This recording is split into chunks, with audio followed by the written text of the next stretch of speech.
السلام عليكم ورحمة الله وبركاته. ازيكم حبايبنا؟ عاملين ايه؟ يا رب تكونوا بخير. جيت لكم في فيديو تاني، معلش بطول عليكم في الفيديوهات. هنعمل النهاردة معاكم غدا يوم الخميس بإذن الله. هنعمل كده معانا محشي كده فلفل ومحشي شطة. ننزل كده هنحمر كده البصل. ضربنا 3-4 بصلات كده في الكبة، وهنزلت بيهم كده، حطيت شوية زيت وحمرتهم ياخدوا اللون كده معانا. بعد كده نعمل عصير الطماطم، هننزل بيه كده عليهم، نديهم قلبتين كده ونسيبهم يتسبكوا كده على جنب. قلنا نعمل محشي كده نفسنا فيه كده، هنا فترة ما عملناش حاجة محشية.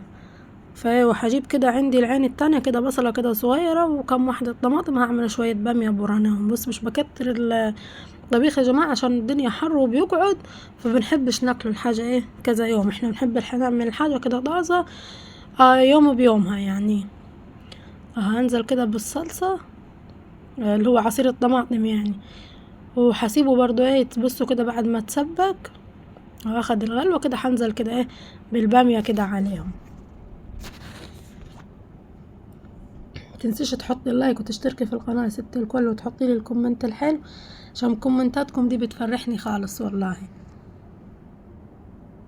نزلت كده بالبامية، هديها كده قلبتين وهسيبها كده. انا كنت هحط اللحمة على بتاع ده الفروج على العين التانية اللي هو الفراخ يعني. اول ما يطيب كده يستوي هناخد من الشوربة، تكون دي خدت لها غلوتين كده، واروح احط عليها شوربة. وادي هنا المحشي ده انا كنت جايباه من يوم الاربع قبليها بيوم يعني. جورته ونضفته وكده، بس ما غسلتوش ولا حطيته في ميه وملح، عشان لما تجي تحطيه في ميه وملح وتجي تسويه مهما ياخد سوا، تجي لما بتيجي تقضميه تلاقي فيه شطه كده ومش بيبقى حلو. لكن لما تغسليه وقت ما تجي تحشيه رز وكده في ساعتها يعني. بس كده وعندي مكعب مرقه وحطيته كده فوقيه كده على الوش. وبعد كده ادي بصوا الفروش كده استوى عندي، وهاخد كده شايفين الشوربه كده ولونها كده حلو. حطيت لها بصله وطماطم والتوابل يعني اللي انتوا عارفين اللي بتتحط في الشوربه بس. وهنزل كده بالشوربه على المحشي. ما تكتريش. انا حطيت البدنجان من الاول من تحت رصيت عشان بياخد سوا اكتر، الفلفل مش بيستحمل سوا، فحطيت البدنجان من تحت وحطيت فوقيه الفلفل. ودي كده هنزل كده بالشوربه يا دوب الباذنجان اللي تحت كده يبقى يتغطى كده يعني. وهسيب الفلفل ده اللي فوق يطيب على البخار بتاع الباذنجان اللي تحت، وهغطيه كده واسيبه. شايفين اهو عامل زي البوكيه الورد، زي اللوحه الفنيه. ودي هنا كده خلاص الباميه كانت استوت واللحمه الفروش كده ضاب، فحطيته كده في الصلصه شويه كده عشان اطلعه احمره على طول. انا بحب احطه في اي دمعه يعني. بصوا كده، تعالوا كده هوريكم حاجه. بصوا اسيل كده، انا كنت بطبخ في المطبخ وهي جت لي يا ماما انا هلملك لك الصاله قبل ما انت تخلصي اكل عشان نحط وناكل كده على نظافه. والله يا ياسين ربنا يخليك ويديك الصحه. بتقول لي يا ماما هتطلعيني كده يا ماما انا شعري منكوش.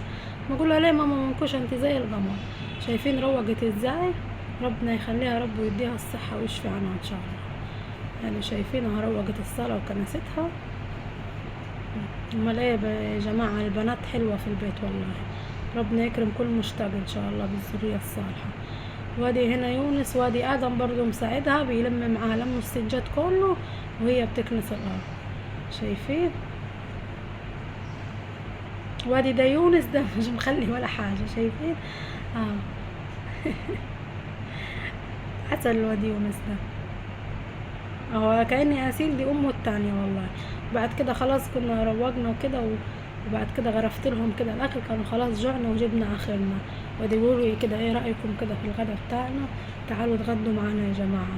متنسيش يا ست الكل تحط اللايك وتشتركي في القناه عشان قناتي تكبر بكم. كومنت صغنن كد كده بيفرحني منكم والله، وانا بقرا كل الكومنتات اللي انتوا بتكتبوها لي الحلوه.